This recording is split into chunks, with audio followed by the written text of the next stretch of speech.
Hello, Marilyn Monroe impersonators. This is a new episode of the Old 52.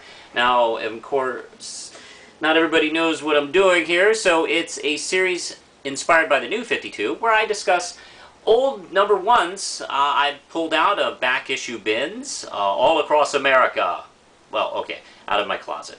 And I think they're fantastic and worth a look-see, and here we go. Here is number one, Static, by Dwayne McDuffie, Robert Washington III, and John Paul Leon doing the art.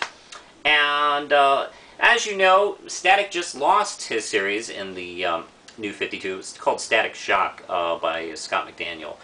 And yeah, I don't know why, like, all of a sudden, is it because of the cartoon that we have to put Shock behind his name all the time? Why do we put, I guess because maybe the show, they thought maybe Static wouldn't sound too cool, so they put Shock. But now when they did the new comic, they, like, put Shock. I don't know. It's just, I think Static is just fine.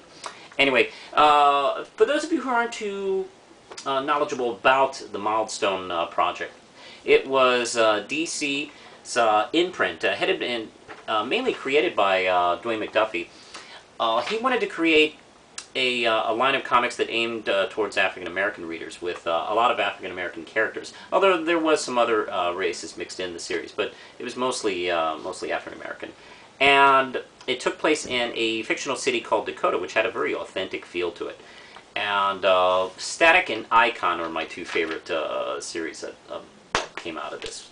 And one of the things I didn't really care for this this line, I'll get into this right now, is it was separated from the regular DC universe. These weren't connected to the regular DC universe. Matter of fact, Static even has a poster of Batman in his room here to, like, help you kids know that this isn't the real world. I don't know why that choice was made. Of course, now the Milestone characters seem to be now fully integrated into the DC universe. I am not sure whose decision that was. I'm not sure if Dwayne McDuffie thought that was a good idea, or the DC offices thought, whoa, let's not go crazy here. So that was a big quibble of mine. But this series, I think this is my favorite. I really love Icon too, but this was the one that really stuck with me. This was sort of, the comparison has been made a lot, and, you know, aptly so. That, you know, this was Milestone's Spider-Man. This was Milestone's Peter Parker kind of character. He was a young teenage superhero, Virgil Hawkins, known as Static. And by the way, first thing I want to talk about is costume. He added a lot more stuff to his costume over the years.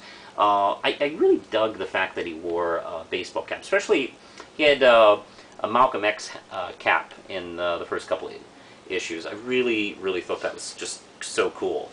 And he has static electricity powers, where he can shock people with something he called a taser punch, and he could use objects to fly with. He would, like, charge them up. Maybe not too different than what Gambit can do with you know, various weapons and stuff. And, like, usually he would, like, get discs, like trash can lids and shit like that, and kind of use them in a way to fly. Really neat powers, actually. Not just simply electric powers. Well, the issue starts out with his girlfriend, Frida, who doesn't know that he's Static, being attacked, and they're going to drag her to see this guy named Hot Streak.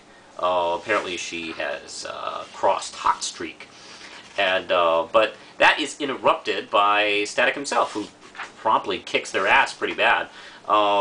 These guys are kind of a little bit like the Jokers in Batman Beyond. You know, they show up, they cause havoc, and they get their fucking asses kicked pretty easily. Then, of course, we get to visit Virgil and his home. Hey, look, Super Mario Brothers, the movie. That's another thing I love about digging through back issues. You get to see ads of old stuff. It's fun.